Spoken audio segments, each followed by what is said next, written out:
powers of the presidency raises more questions than answers. Any investigation into this matter should focus not only on whether President Biden directed or authorized subordinate staff to take action in certain instances, but whether he had the capacity to do so at all. The 25th Amendment lays out clear procedures for what to do when the president is incapacitated.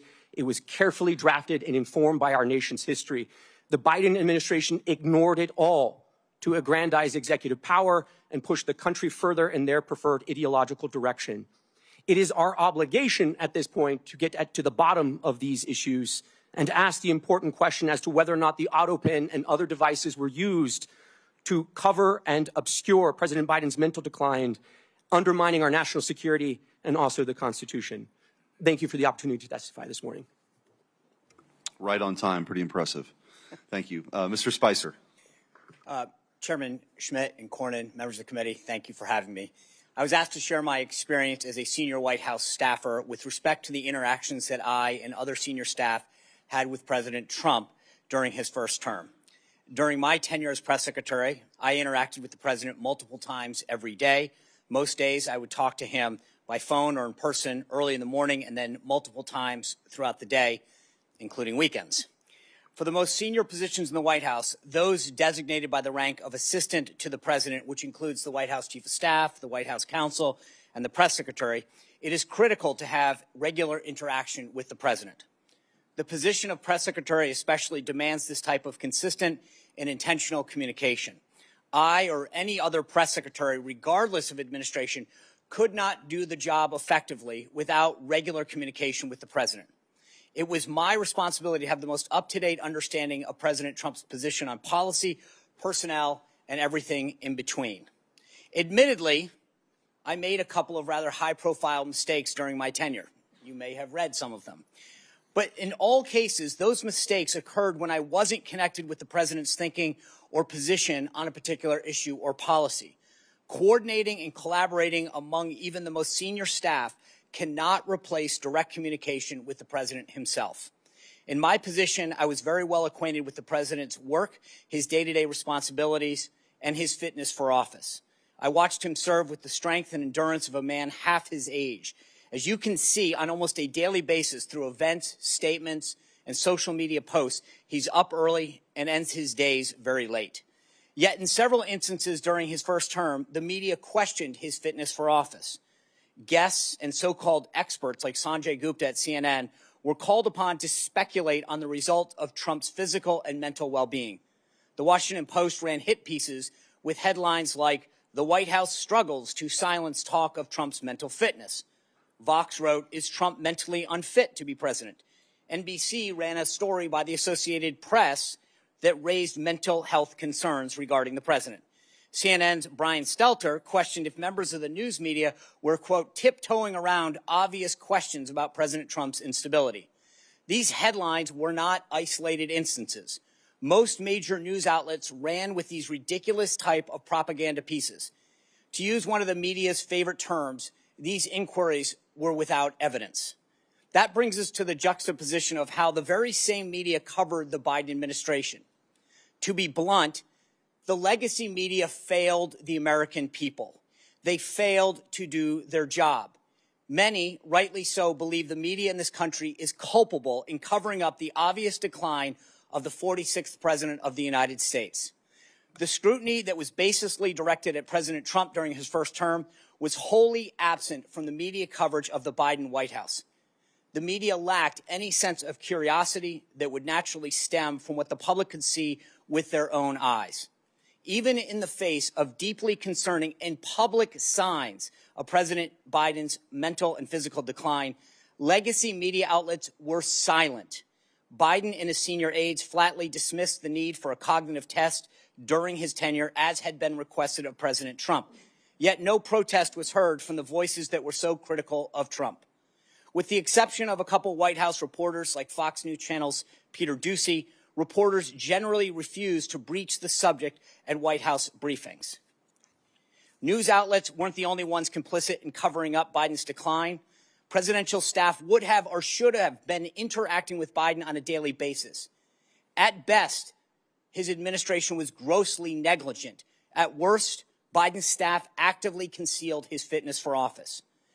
When White House Press Secretary Karine Jean-Pierre said President Biden could run circles on her, there were only two possible conclusions: that she herself was in poor health and in need of medical assistance, or that she was lying. There is no question that a vast difference between how President Trump interacted with his staff and how President Biden did.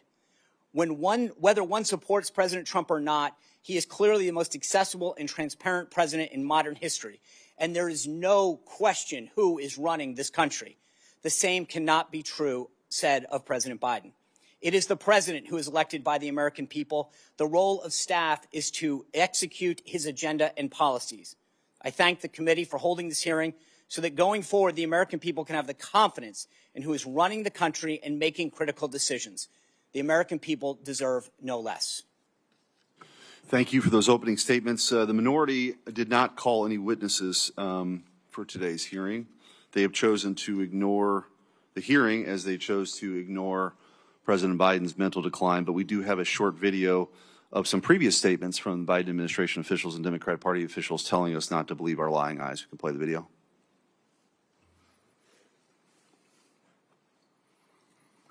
Does the president have the stamina, physically and mentally, do you think, to continue on even after 2024? Don, you're asking me this question. Oh my gosh, he's the president of the United States. You know, I can't even keep up with him. The most difficult part about a meeting with President Biden is preparing for it, because he is sharp, intensely probing, and detail-oriented and focused. I can testify because I've been working very closely with this president for the past 2 years. I've been knowing him for 30 years. And I'm telling you, this guy's tough. He's smart. He's on his game. Joe Biden has vision. He has knowledge. He has a strategic thinker. The president is focused. He's detail-oriented. He's always thinking about the big picture. He is engaging. He is capable. He has an incredible record as president. And I'm often with him on foreign trips. He's at the top of his game. So he has a vision. He has knowledge. He has judgment. He has a strategic thinking. I met with the president, 5 or 6 weeks ago, and he seemed fine to me. I have complete confidence in the president. I have watched him expertly guide meetings of staff and cabinet members. I could not have more confidence in the president. I would just tell you that I meet frequently with the president, and every single time I meet with him, he is just fine. But he is, again, knowledgeable, wise. Incredibly sharp, incredibly probing, incredible command of the details. He is sharp. He is on top of things. There is nothing to these challenges, these suggestions that somehow he's not sharp and he's not capable. We see Joe Biden up close. We know how attuned he is to the issue. And you're going to see how smart he is and the experience he has. I say his age is an asset. He's wise. Yes, he's wise. He has wisdom. He has experience. And his experience, because of his age and his wisdom, has been invaluable to this country. A lot of countries, people who've been in office a longer period of time are praised for their wisdom. I have seen a lot of 72-year-olds not as capable as this 80-year-old. It is hard for us to keep up with this president. His mental acuity is great. It's fine. It's as good as it's been over the years. He's fine. All this right-wing propaganda that his mental acuity has declined is wrong. And this kind of sense that he's not ready for this job is just a bucket of BS that's so deep, your boots will get stuck in. Okay. Professor Harrison, I do want to ask a couple questions. I just want you to presume for a moment that that a pardon was issued under President Biden's Autopen signature, but issued without his direction. It comes to light that that he actually didn't direct it. A member of his staff used the Autopen for a pardon. What recourse is available under those circumstances? Well, Senator, I think there would be two questions. The first has to do with whether, and I can't answer it other than to identify the question, which is to say sometimes documents that are properly authenticated are treated as having been validly issued, even when they're not. That can happen. There are legal rules that produce that result, and I don't think there is such a rule about a pardon, but I would have to inquire into that again because there are such rules. The other thing I'd say is that for a pardon particularly, the only situation I can think of that clearly would bring into question whether the pardon was valid, which was the first question, was if the government sought to prosecute someone and the person who purportedly received the pardon offered the pardon as a defense, then the government might say that no, the pardon was invalid and therefore you weren't pardoned, you're still subject to prosecution. There might be some other way for a question like that about a pardon to come up. I can't think of another, but that's the one I can think of. So from your perspective, let's just say that if there isn't any other legal recourse other than the one that you sort of brought up, what advice would you give to this committee or this Congress or this Senate to address that? What remedies could the legislative branch enact? It's hard to think of anything Congress can do ex post. That's why I do think that it would be advisable ex ante to improve the process of authentication and make it more clear that documents that are signed by Autopen really do reflect a decision by the president. That done in advance will make whatever the authentication system is more reliable. Mr. Wald, given sort of the role that you played in trying to provide more transparency of what happened during the 4 years under Joe Biden, who was running the country under Joe Biden? Let's just take the last 2 years. It's a great question, Senator, and at some level, I'm not the right witness for this hearing. I mean, there should be members of the media here, maybe some of your Senate colleagues who had known the president over the years and obviously had close proximity during the time of his administration, and obviously his staff. I think, sort of align with your previous question, there is a real consideration here on authentication. And in my time in the first Trump White House, there was an exhaustive process to determine how paper flowed into the Oval and when the president had given his assent to a certain action. That was through, in fact, 2 different policy channels, the staff secretary, and then there was also an office essentially of policy management guiding the flow of documentation. If the Biden administration staffers and personnel wanted to put this to bed, they could very easily dispel all of this by saying, here are the documents that show the president assented to these actions. The Trump administration would have that. Previous administrations would have that. And if that's not there, then there is cause to improve the way that executive branch employees authenticate actions undertaken by the president. Yeah, I mean, the president actually performing the functions of president is kind of an important thing in our constitutional order.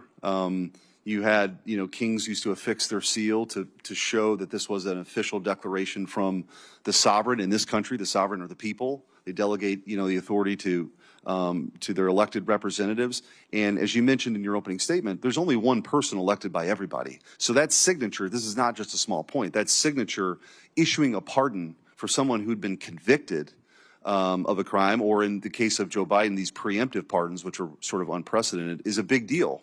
And I think that's part of the reason why we're here today. Mr. Spicer, I wanted to ask you, you alluded to this, but the media, so desperate to make sure President Trump never got back into office. Of course, you saw the lawfare that took place, but then, of course, this narrative that Joe Biden was fine, don't believe your lying eyes, and told that they couldn't deny it anymore based on the debate. Could you just kind of compare that to your experience when you were, press secretary for President Trump, to sort of the inquiries that were made daily about his mental acuity versus the inability to do that during the 4 years under Joe Biden? Well, Senator, in many cases, there was no inquiry. They would just run with a story, having guests on that would question his physical or mental acuity, speculate on it, bring guests on that would speculate it. We would often then push back on those kind of stories. That's in vast contrast to the lack of any kind of curiosity that existed throughout the 4 years of President Biden. And I think the difference was they would seize on the simplest thing with President Trump, whereas in President Biden's case, there was multiple issues of physical, mental confusion, him going in the wrong direction, him falling down, him misunderstanding an event or not being able to finish the sentence. That was never the case with President Trump. They were almost manufacturing instances in his case without actually trying to get to the bottom of a story or inquire within the press office to get our response. They would go with the story, then we'd push back. With Biden, my understanding from the conversations that I would have with the media is they would never ask. They just literally were basically afraid to go there. Senator Cornyn. Professor Harrison, it strikes me when talking about the Autopen, there are really two issues. One is the mechanical use of an Autopen in lieu of an actual signature by the president. But it seems to me that we're confronted with more important or more fundamental issues is, did the president know that the Autopen was being used for that purpose? And so one would be if somebody stole the Autopen and was signing pardons on behalf of the president, but what we're confronted with here is really the capacity of the President of the United States to understand what he was supposed to be doing. And just thinking about other areas of the law where capacity is important, and whenever it comes to people writing a will, let's say, for example, disposing of their property to their children and grandchildren, occasionally there arises the issue of testamentary capacity by the person disposing of their property. And generally speaking, to have testamentary capacity, that person must understand they're signing a will, they comprehend the nature and the extent of their property, they recognize their relationships with potential beneficiaries, and understand how the will disposes of their assets. So why can't we have a similar inquiry into the executive capacity, let's say, of the President of the United States to actually know what he or she is doing?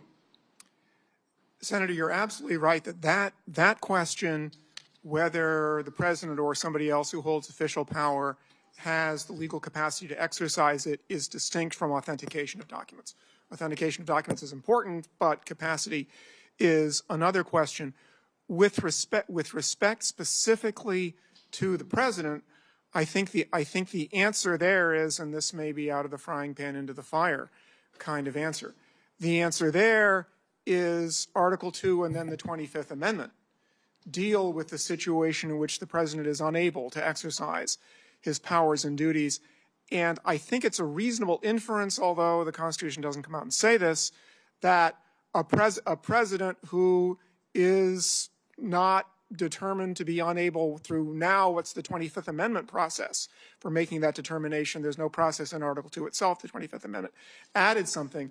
A president who has not been, pursuant to the 25th Amendment, determined not to be able to exercise the powers and duties of the president is presumed to have capacity to do that. I say that not on the basis of any sort of other than practice. That's the way it's been for a couple of hundred years.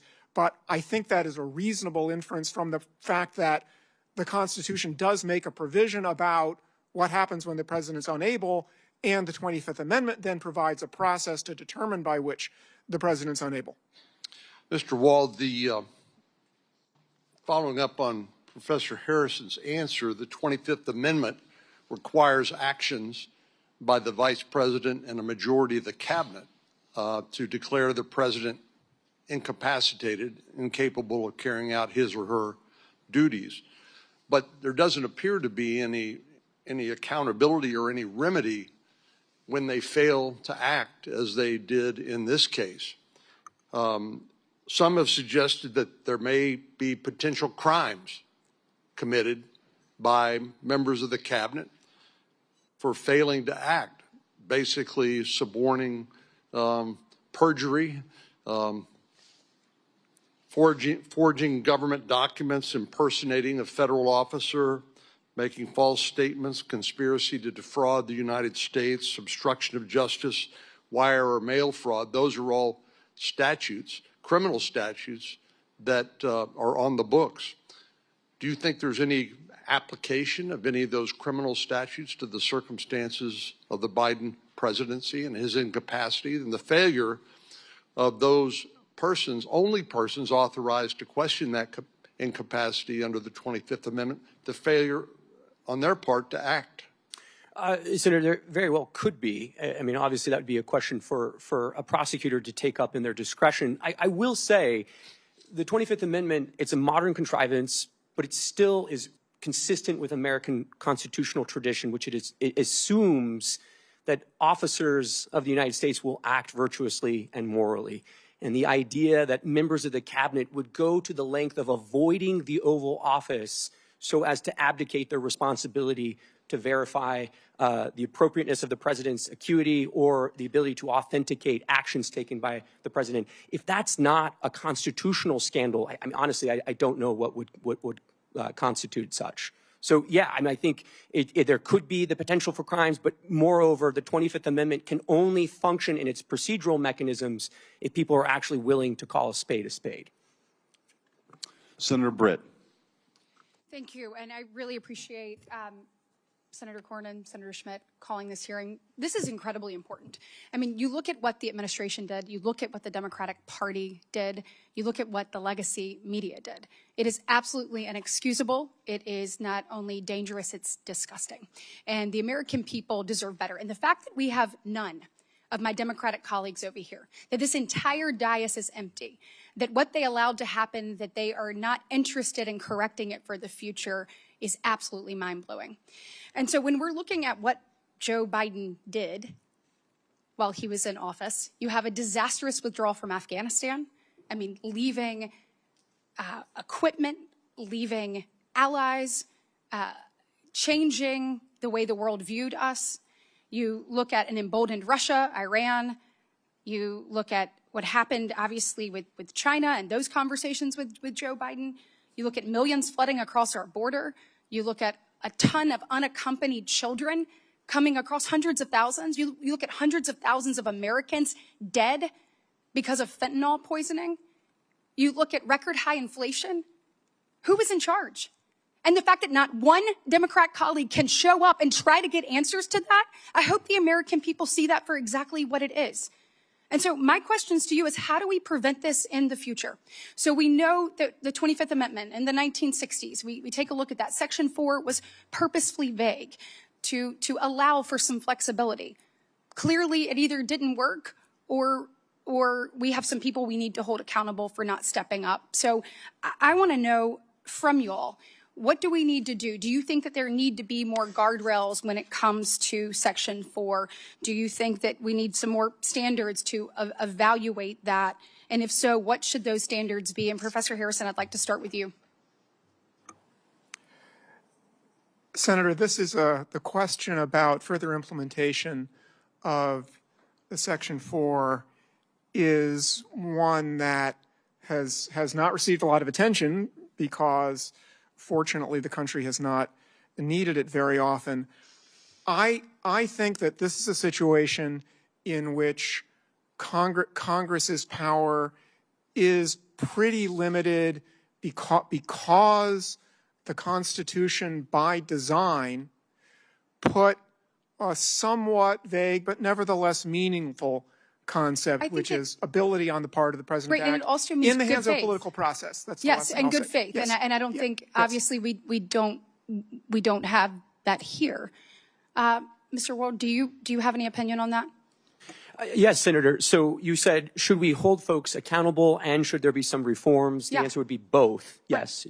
So, your colleague on the Democrat side who did attend, Senator Welch, said, hey, this is just kind of retrospective. We need to move on. I would strenuously disagree with that. The only ability to move forward is if there's an accounting of what was undertaken under the Biden staff, the Biden personnel, the bureaucrats, and the cabinet. And one thing I'll just say is this very issue was debated by Republicans in 1988 in the Miller Commission report at the University of Virginia. Republicans had the open and honest, transparent discussion about the end of the Reagan presidency and whether or not there were other guardrails that needed to be imposed on the 25th Amendment. Some discussions were about the inclusion of a mental health professional on the White House medical team, whether the Surgeon General should oversee the inclusion of medical reporting as part of Section 4, Clause 4 of the 25th Amendment. All I'll say is all of those things have been set aside. side. There has been no legitimate discussion in the years since about how to make the 25th Amendment more robust and how it could actually operate in the instance that the president Right, and do we lacked need to capacity. more clearly define what unable means in the 25th Amendment? Oh, I think most certainly, and I think there should be. Look, the other issue, and a number of legal academics, former colleagues of Professor Harrison, have taken this up over the years. I mean, Professor Calabresi wrote about this 20 years ago, that there needs to be a more precise definition, and there are lots of issues related to succession. There clearly does, because I mean, even from all of us from the outside, we're saying there is a problem, and the fact that we could get no one on the inside to actually take a look at what they already knew to exist and then be able to hold them accountable, we have to have other guardrails moving forward, and that is absolute. So we need to be talking today about what those guardrails are. I have a question. I'm running out of time. It's two things. One, senior staff. So I have been a senior staff member. You take an oath when you get to come and work in this body. You want to make sure you're doing what's best for the United States of America, for the state you serve, all of the things.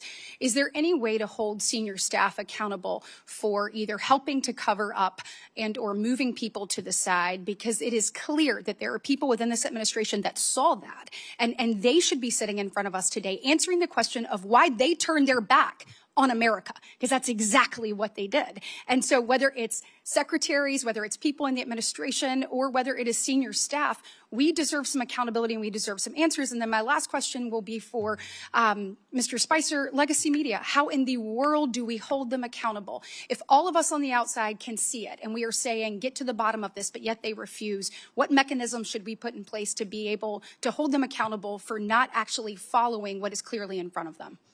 Senator, you're asking the right question. When it comes to accountability, it can't be overstated. When the Biden White House stripped 440 White House hard passes from independent journalists, they were attempting to control the narrative, to make sure that no one who wanted to hold them accountable was silenced.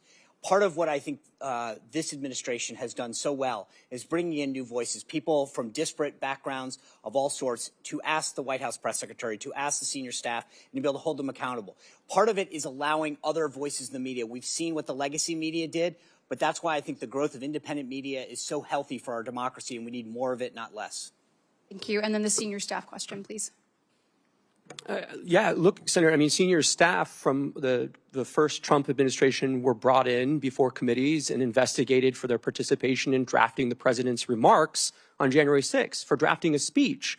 So if there was an effort by senior staff, the Politburo, as they seem to like to have called themselves, if they were purposely distancing cabinet members, evading difficult Q&A with press, all as an attempt to conceal the president's mental acuity, yes, they should be held accountable.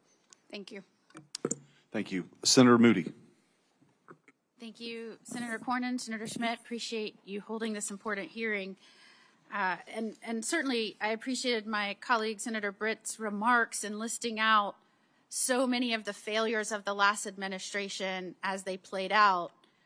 I think Americans, yes, sat horrified as they watched these events unfold, but at the core of those failures were bad policy decisions. And the truth is, people talk a lot about the end of the Biden administration and his debate performance. But those of us that were involved of the repercussion and the consequences of some really bad, irresponsible, reckless, I would say dangerous policies, and we're involved from day one of the Biden administration, we started questioning immediately who was making these decisions, because they were so disastrous for the security of this nation and the safety of our people. So I would say from day one of the presidency through all 4 years, this was a legitimate question, and every single failure that Senator Britt listed was the consequence of a policy decision. When I was the Florida Attorney General, one of the very first executive actions that came out undid both Republican and Democrat presidential precedents of saying, if someone is here in our country and they're here illegally and they are committing serious felonies, we are deporting them. And actual priorities were that those were the ones they went after first. And one of the very first actions that came out of that White House was they abandoned that both Democrats and Republican presidents had enforced, and released to all law enforcement around the nation that they were no longer going to make that a priority. When sheriffs were calling and pleading with us to take these people from their jails and not make them release them back into the communities, we would try and communicate this, but indeed they were canceling detainers and releasing these people into the communities. They were taking people that were brought here from other countries, brought here only to prosecute because they were a danger to our nation and our people.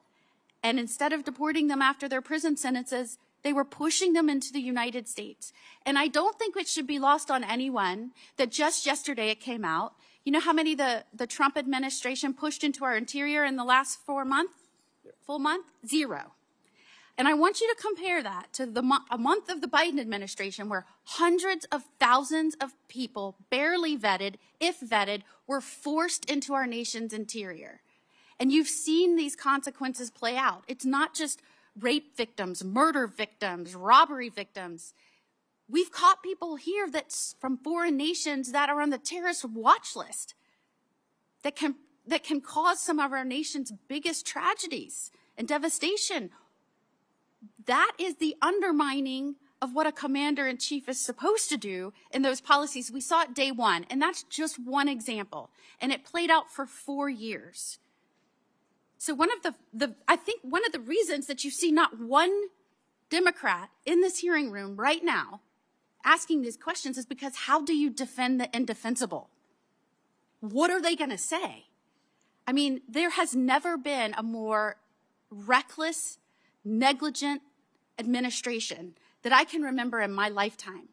And as an attorney general, as the wife of a law enforcement officer, as a federal prosecutor, as a judge, I sat horrified that was the person that was in charge of our safety, our commander-in-chief, in charge of our borders. And I know, Mr. Wold, you have talked about the danger in executive actions being pushed out when somebody's not in charge that understands how it's affecting the safety of this nation. I'm sure based on your prior experience and some of the things that you saw being pushed out, I often thought, this is a radical aide's dream. You have a commander-in-chief probably not able to pay attention, and they're pushing out policies left and right.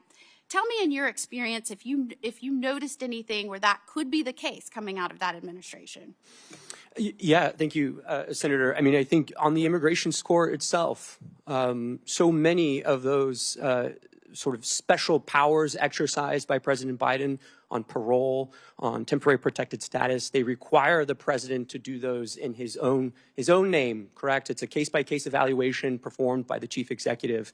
And so I think in reviewing some of those, when I was sitting on the sidelines, the question I had was, what does the paper process look like for that?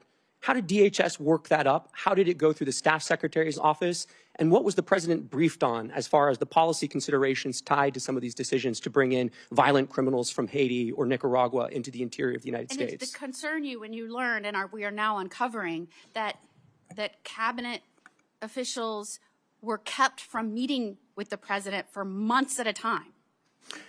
Look, I mean, if you go back through our history, Senator, so Grover Cleveland, Wilson, FDR, JFK, President Johnson, President Biden, it's almost a Democrat sport to keep from the American people the health and acuity of the chief executive. They've been doing this for a long time. But this is of another level, especially as Mr. Spicer was mentioning, the complicity of the national media in obscuring this, but also that cabinet officers would go to the lengths of avoiding interacting with the chief executive because they were fearful that they would have to speak to his diminished capacity. And I'm running out of time, and it was of particular concern that the media seemed to never ask him about executive actions and policy. Favorite flavor of ice cream? Yes. Why he was pushing dangerous criminals into the interior of this nation? No. And that is why I think this hearing was so very important. What was coming out of this administration was a radical wish list, and certainly you can see it, what has happened to the consequences playing out right now, and now I think we're all seeing why. Thank you. Senator Blackburn. Thank you, Mr. Chairman, and I'm so pleased. I joined my colleague from Florida in saying it is time that we have this hearing.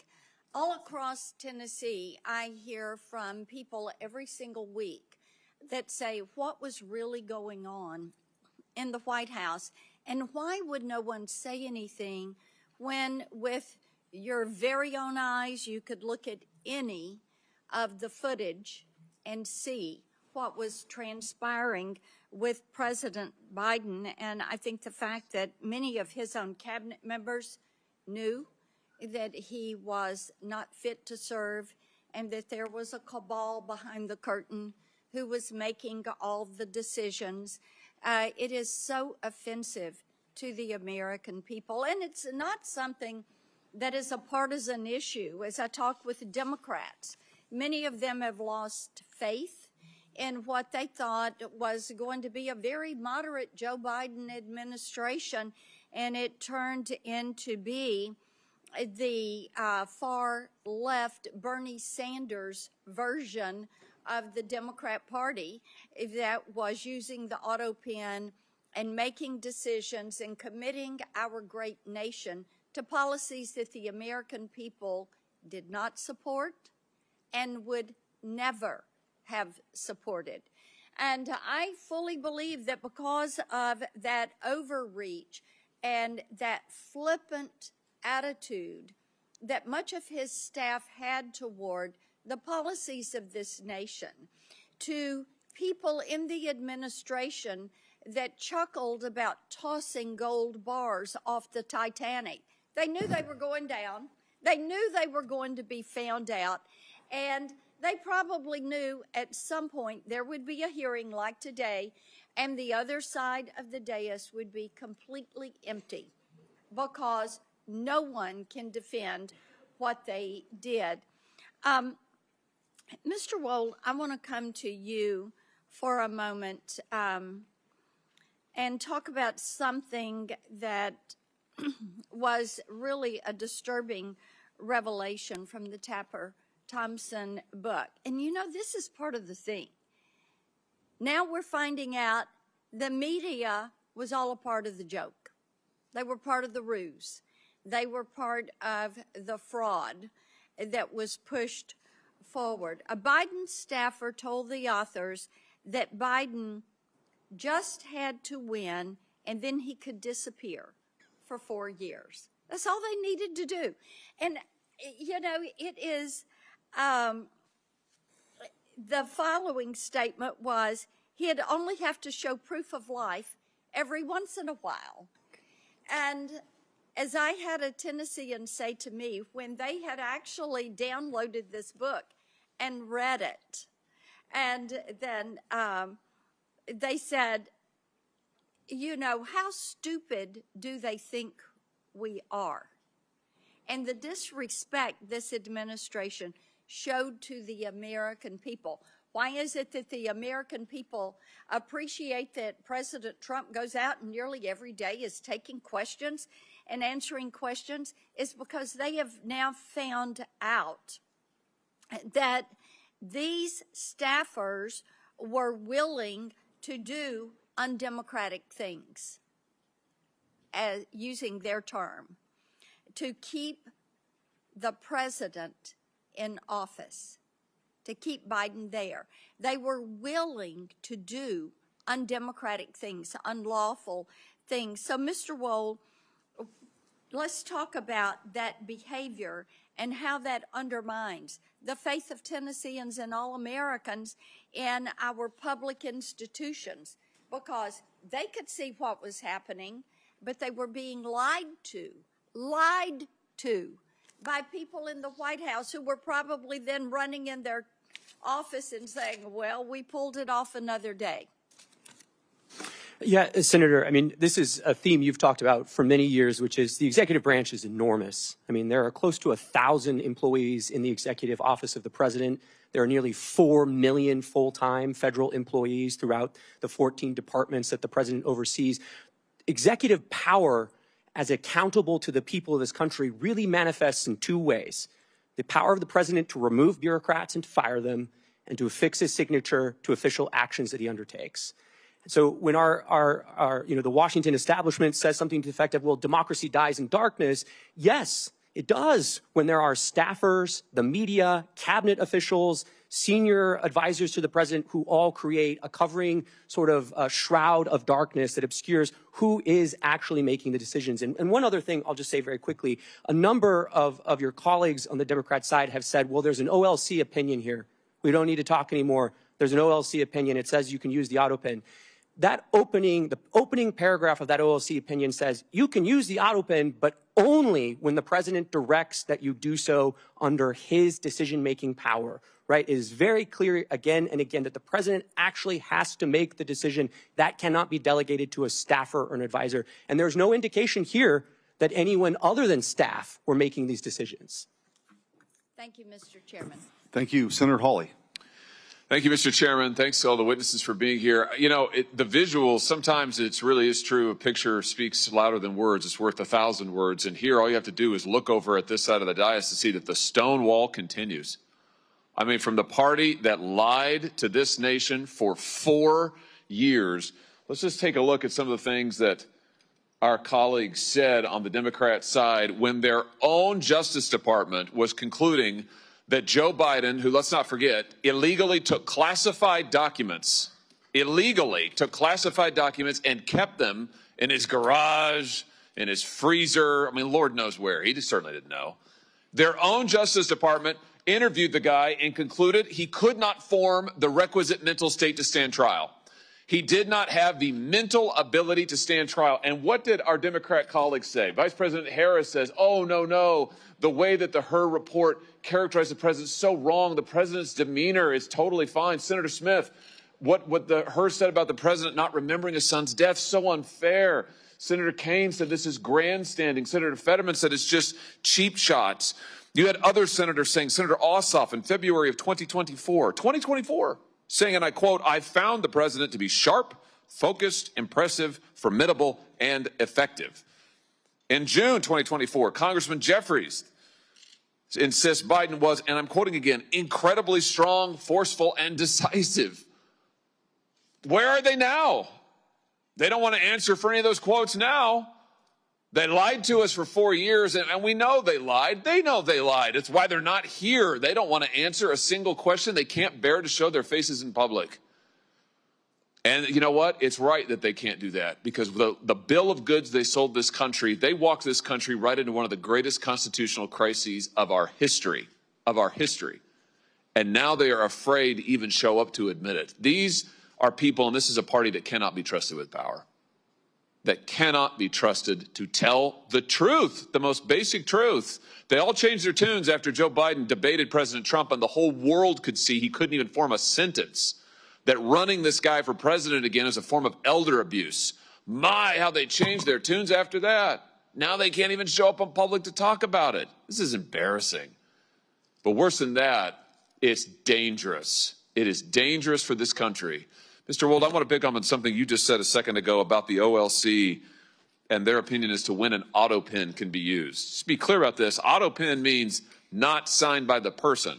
Autopen is basically push of a button and it gets signed. OLC says only when the president specifically directs it and it is under his direct authority. Do I basically have that right? That's correct, Senator. So based on the facts we know, did that happen in this case with all of the pardons and clemencies and other giveaways that Joe Biden signed? Assuming that the Biden White House complied with sort of traditional practice of presidential administrations and that there was record keeping either from the staff secretary or others, there should be records to indicate either through covering memorandum or briefing books where the president would have signed his signature authorizing this decision. None of that has come forward. That would be very easy to dispel some of these concerns. And I think what we're seeing here is really the Autopen is best understood as a sort of a tool of executive convenience. Hold on a second. You just said something very important. I want to emphasize that. So what you're saying is that there should be, for every time that Biden authorized the Autopen, there should be a record of that. and he should have had to have registered his personal consent to using the Autopen. Is that basically correct? I think to put it another way, I would say in the policy paper flow to the Oval Office, there should be a record of what documents are presented to the president when he gave his assent to the actions that are listed in those documents, whether it's a judicial nomination or it's a statutory response to Congress. Well, I think the answer is we need to get those documents. And I just say to our friends in the media over here, you guys need to be asking for those documents, and we need to be asking for them, Mr. Chairman. We need to see those documents. And the president, the former president now, can certainly choose to release them. I'm sure they're part of his personal papers, right, Mr. Wold? And that's correct. And the first place to start would be the staff secretary's office under President Biden. Oh, so here's the trail. If you want to know, if you want an answer to the question, did Joe Biden actually assent to the use of the Autopen and you think of all the people he pardoned, he granted clemency to, murderers, drug dealers, child rapists. Let's find out, did he actually authorize it? There should be a record of it, is what we've learned today. Thank you for that testimony, Mr. Wold. There should be a record of it. So this is a binary question. It's not, oh, we don't know, gee, it's hard to say. No, actually, we can find out. So right now, today, I call on President Biden, former President Biden and his staff, release the documents. You have them, you know you have them, release them. If what you did is legal, and if you're really not embarrassed about it, and you think it was totally constitutional, release the paper flow. Show us the documents where the president authorized the use of the pen for every single pardon and clemency and stay application. Let's see it. Let's see all of it. And if you won't do it, we should subpoena those documents, and we should find out the truth of who was really running the White House, because I think we can see it was not Joe Biden. Thank you all for being here today. Mr. Wold, thanks for your testimony. Senator Kennedy. Thank you, Mr. Chairman. Gentlemen, I want to try to separate policy and politics for a second. I know it's hard to do around this place, but I thought Senator Cornyn made a very good point in his opening remarks. I think Senator Schmitt made the same point that the policy here is very important. And I want to ask you your opinion on the policy. Professor, tell me briefly, I know you can't talk about auto pens, but tell me briefly about the 25th Amendment. Well, Senator, the 25th Amendment provides the process by which to implement a principle that's in the original Constitution, which is when the president's unable to exercise the powers and duties of the presidency, somebody else exercises them, starting with the vice president.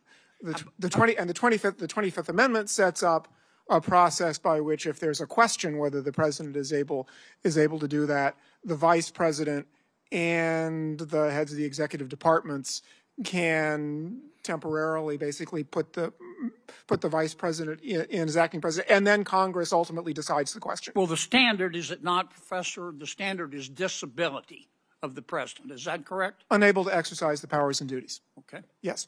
Here's what I would like your opinion on, and the opinion of these two gentlemen here. You have all been staffers. You've worked in government. You've had a boss.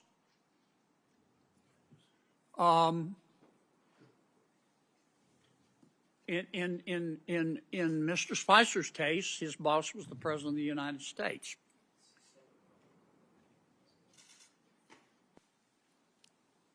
Let's suppose the President, you were using your experience as a staffer.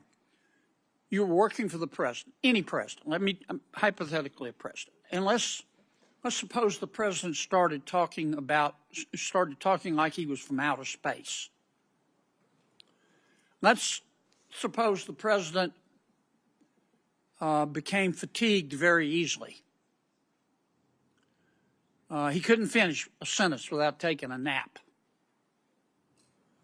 Let's suppose the President, he was just physically in bad shape, mentally and physically. Mentally, he may or may not have, you're not a doctor, neurodegenerative disease, but physically you can see you could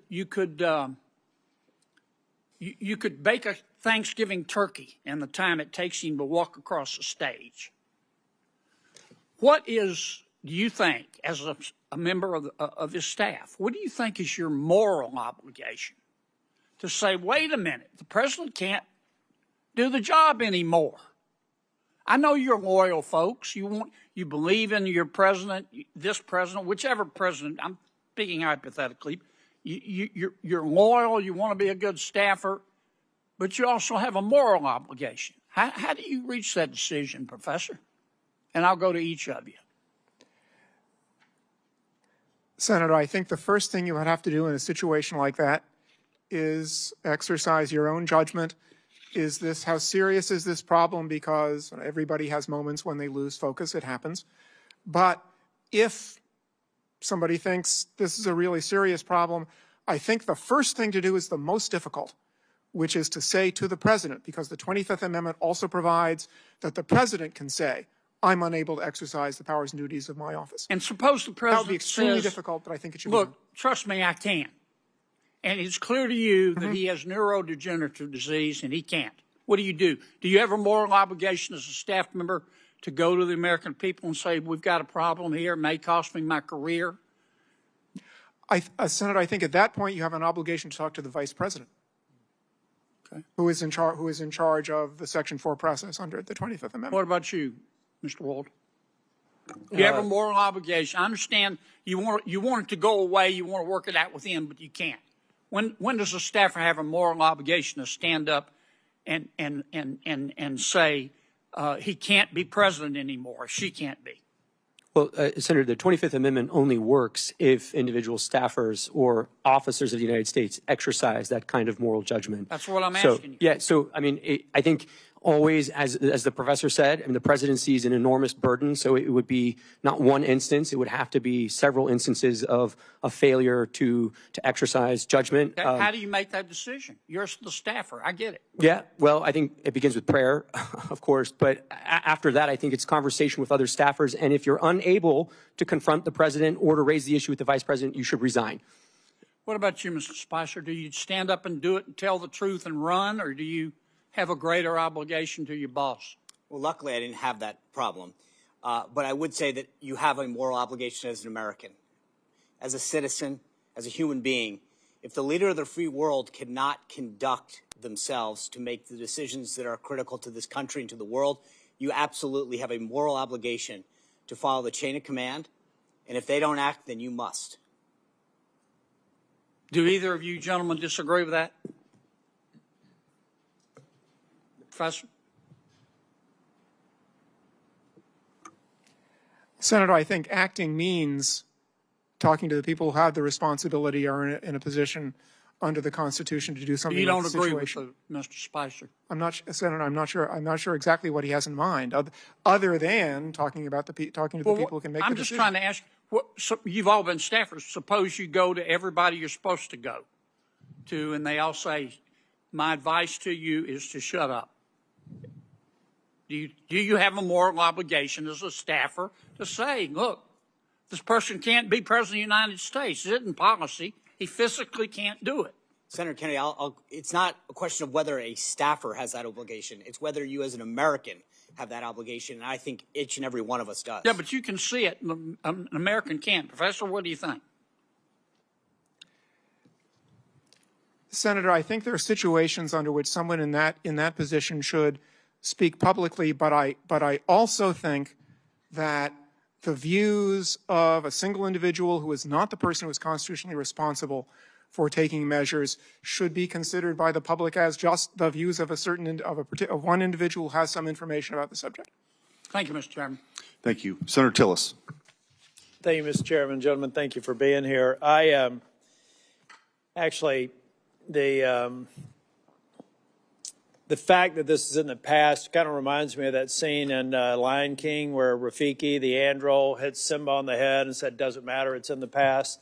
I hear, I could see where my Democrat colleagues would like to use that argument, but it mattered. And for me, I met President Biden as Vice President Biden when I was sworn in. He literally sworn me in 2015, and I've had several interactions with him over the years. There's no question that there was a significant degradation in his cognitive abilities. Probably the last time I spent much time with him was at a NATO summit. But And I do think there are a lot of legitimate questions to be asked about who may have been tending the store, and I believe we should get to the bottom of it. But I want to look to the future. And back when this discussion was going on, I was suggesting the 25th Amendment. We know what the 25th Amendment does. Professor, I'm kind of curious about why, and with due respect to my colleague from Louisiana, this is a hell of a burden to place on a staff. Mr. Spicer, you've been in the White House. Can you imagine how heavy that would be and how unlikely it would be for you to be successful as an individual staff member? But Professor Harrison, I'm thinking more along the lines of what you see in boardrooms all the time about annual evaluations of the CEO or board members.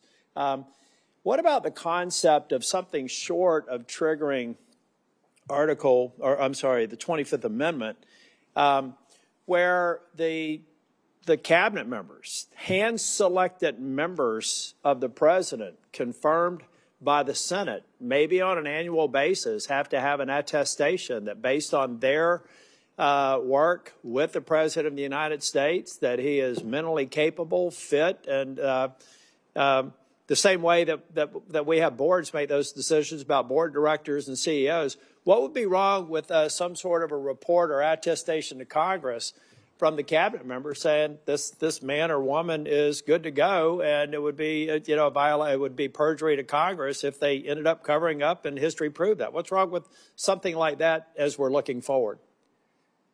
Senator, I would be, and maybe I am being unduly protective of the independence of the other two branches, but that's sort of why I want to leave it in the. That's why all I want is the cabinet to truthfully attest to the fact that their boss is of sound mind and body, and unless they lie, it's not an issue.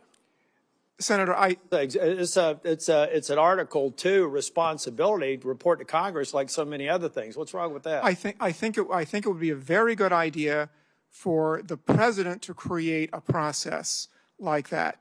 My concern is the thought of Congress making such a process mandatory, especially in light. Well, I'm trying to figure out the consequence, because arguably, I find it hard to believe that there were members of the cabinet that didn't go, you know what, we love this guy, he appointed us to this position, but he's missing a step. And they're refusing to. This is not about any one person. This is about 340 million people in this country. No one of us should think that we should somehow be given a break if we're missing a step.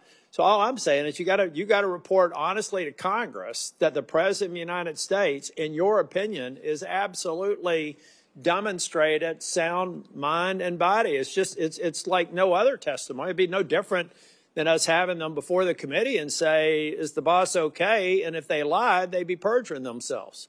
So what's the difference between that and some sort of a pro forma report that I'd be willing to subject the current president to, and then we'd have it for all the future presidents? What would be wrong with that?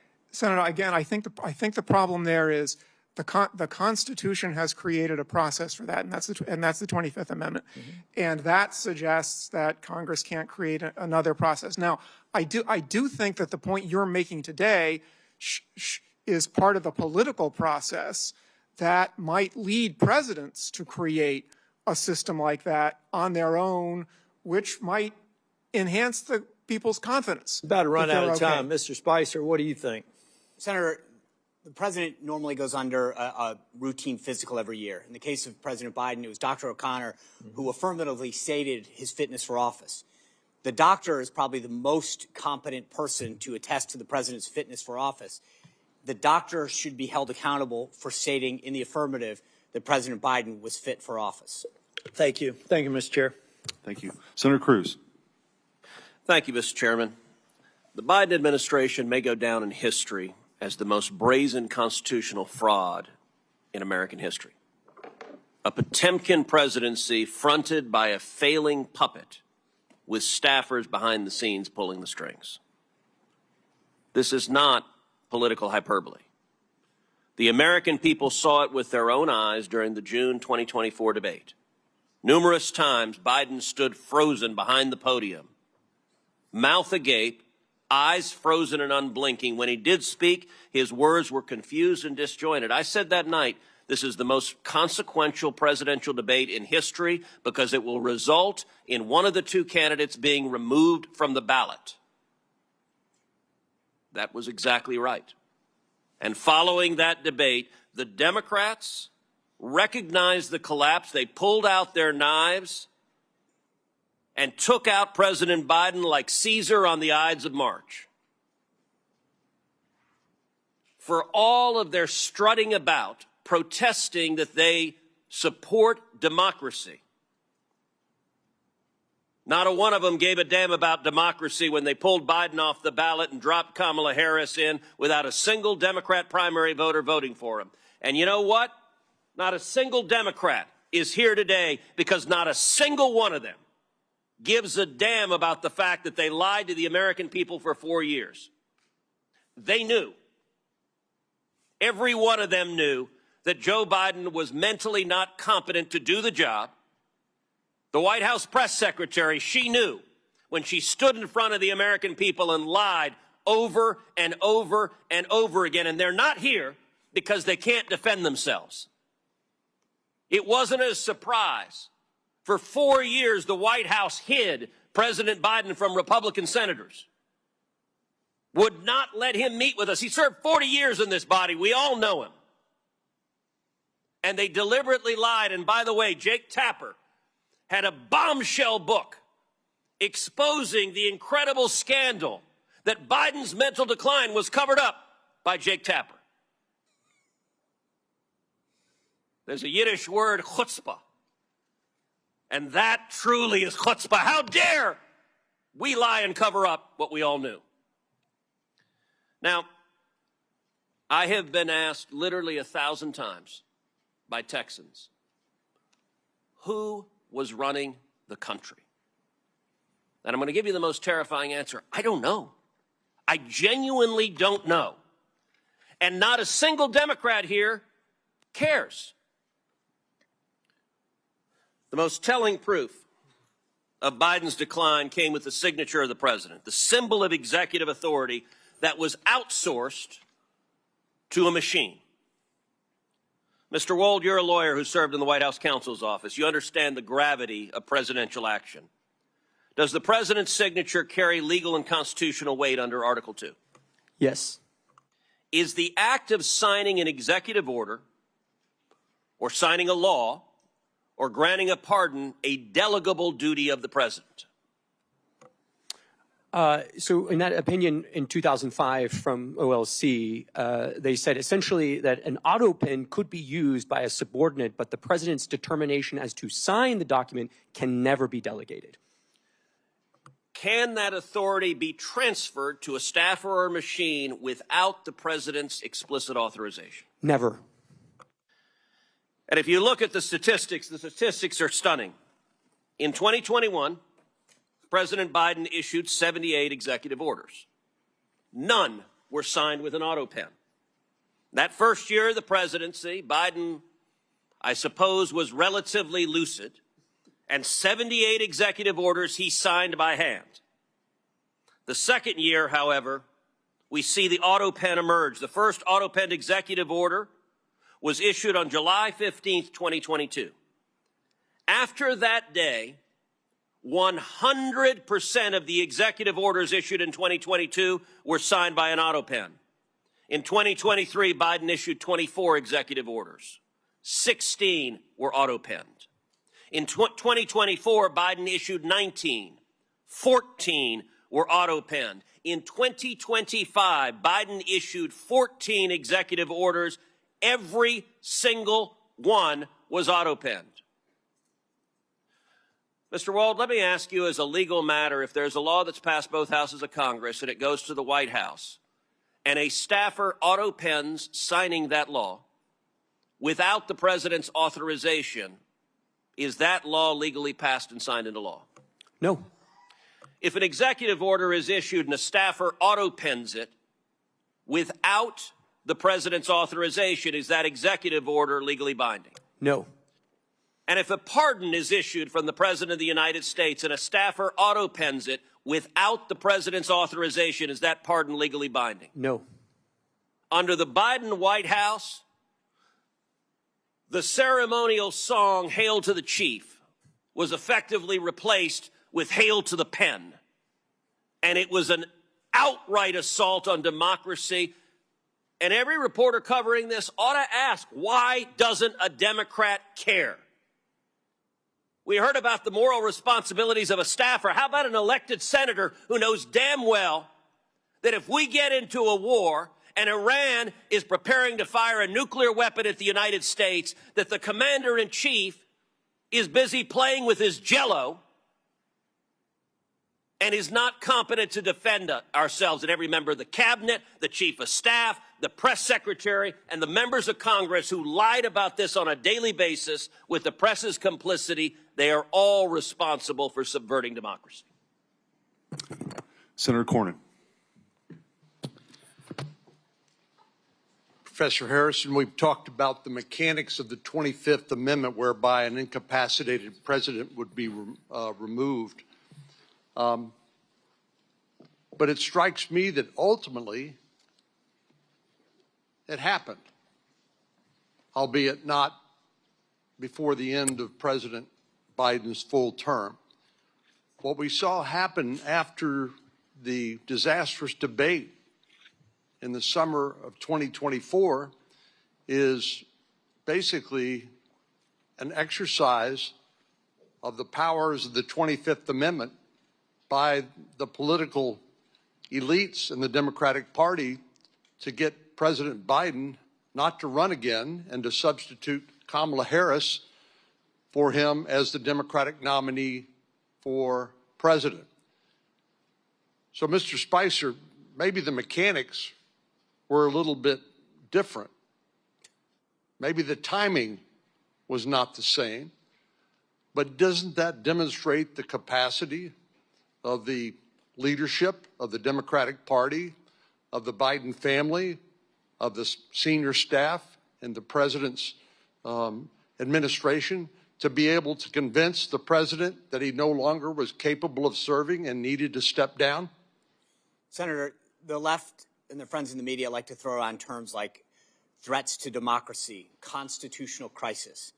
And if we don't have confidence in the leader of the free world making decisions, that truly is the definition of a constitutional crisis and a threat to democracy.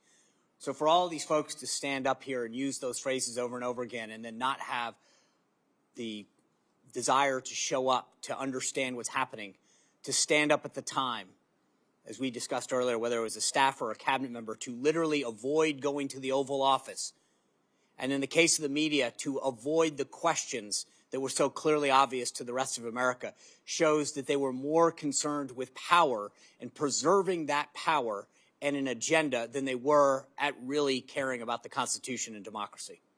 I agree that that is the clear conclusion. And obviously they decided to do it only at such a time as that ability to wield power was coming to an end. If, in fact, President Biden had remained the nominee of the Democratic Party and then ran against and lost to President Trump, these folks would be out of luck and out of power. So they decided to act under that circumstance. Senator, you look at a lot of these decisions, and it was pretty clear that there was a handful of folks at the top of the Biden administration and Biden White House that had been around him for decades, where all of that information funneled. So I mentioned before there are approximately 25 senior White House staffers that have the rank of assistant to the president. Those are the highest White House staffers. I would bet that only a handful of them ever interacted with President Biden on a daily basis. The rest of them had their communications funneled through other people.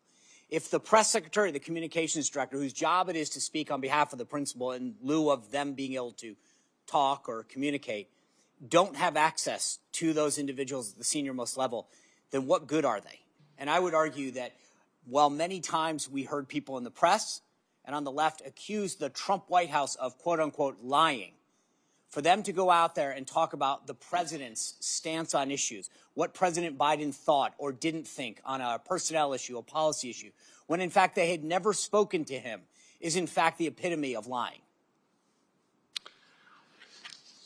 One of the most consequential actions or inactions of the Biden presidency during 4 years was his failures to secure our southern border and to deal with illegal immigration. I have in my hand examples of the Biden immigration proclamations and executive orders, and there are a lot of them, as you know. They also include things like granting temporary protected status to large populations of immigrants, particularly from countries in Central America, rescinding Trump administration policies when it came to enforcing our laws at the border, granting parole, which is essentially a permission slip to enter the country in a way that would otherwise be illegal. And, Mr. Chairman, I'd ask unanimous consent that this document be made part of the record as an example of the sort of consequential border security and immigration-related measures that President Biden purported to sign. Without objection. Mr. Wald, I do want to follow up on a couple of things with you and Mr. Harrison and also Mr. Spicer. Under the Presidential Powers Act, we could have a special access request, correct, to the archivist to find out what assent was actually given by Joe Biden on the Autopen. Is that your understanding? If they kept records, right. Yes. Right. Well, I think that will be something we will be pursuing. Professor Harrison, I wanted to ask you, sort of on the Article 1 branch's role, and I think I understand your concern when you say the president could do something. You're dealing with sort of a separation of powers issue is sort of what I'm reading into that. So the Article 1 branch can impeach for high crimes and misdemeanors. Should the Constitution be amended, in your view, to deal with this incapacitation? So impeachment would be a vehicle beyond just the 25th Amendment, but impeachment would be a vehicle to deal with these issues. Senator, there's a long-standing question about whether impeachment is appropriate for inability. There's been questions right at the beginning of the Republic about a couple of judges who were in very poor shape. Not that they'd committed crimes; they were impeached and removed, and there were doubts as to whether impeachment was appropriate for that because there was problem. Their problem was age and inability. So you're absolutely right that there's a doubt right now whether the impeachment process, and it goes back a long, long way, whether the impeachment process is a way of dealing with inability as opposed to misconduct. It's clearly primarily directed at misconduct, and I think that if members of Congress are thinking about an additional constitutional amendment, and maybe they should be, they should think both about adapting the impeachment process to inability, which, as I say, right now it's not clear it's properly used in those situations, or creating yet some other political process to deal with presidential inability if lawmakers think that the political process that's in Sections 3 and 4 of the 25th Amendment is inadequate. The last thing I'll say, just as a policy matter, and this is not speaking on a legal question, I do think it's important that any decision about presidential inability remain something that's decided by politically accountable people, that it's treated as a political decision. It can't just be a technocratic decision. Mr. Spicer, you've criticized the corporate media and legacy media folks for sort of lying down here or being complicit because of their, whether it's Trump derangement syndrome or whatever the reason was. Who specifically do you think gets a gold star for lying most profusely and just sort of continuing to cover this up over the years? Sir, that would be like a photo finish. There'd be a lot that would probably right there at first place. They're all culpable. I mean, I read some of the headlines to the committee earlier, the Washington Post, CNN, NBC, where they, without evidence, to use their phrase, went after President Trump's physical and mental acuity, and yet failed to ask similar questions of the White House press office publicly. They failed to cover the stories. I don't think that there's a winner. I think they're all losers. Thank you. And then we'll sort of wrap up here with Professor Harrison and Mr. Wold. So moving forward, we mentioned maybe possibly amending the Constitution or further exploring whether incapacitation is an impeachable, if impeachment's a remedy. What other, in your experience, what other things moving forward could be done to make sure that this scenario that we saw play out over the last 4 years never happens again?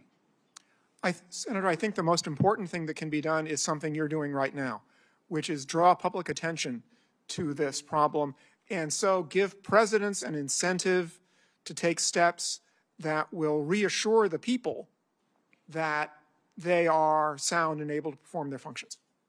Mr. Wald. I would agree with the professor and just add that there should be some accountability for the staffers and the officers of the United States who acted to conceal and to cover up the president's incapacity from the American people.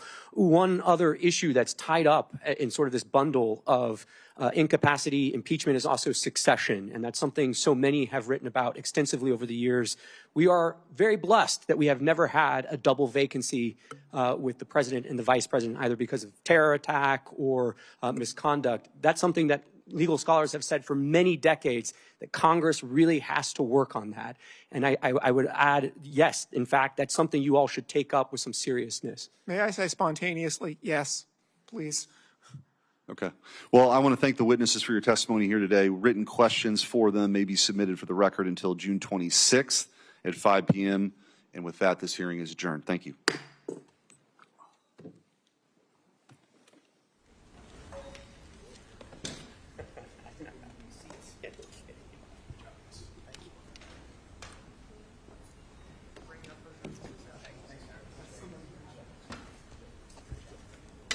Thanks. Thank you. Professor, thank you.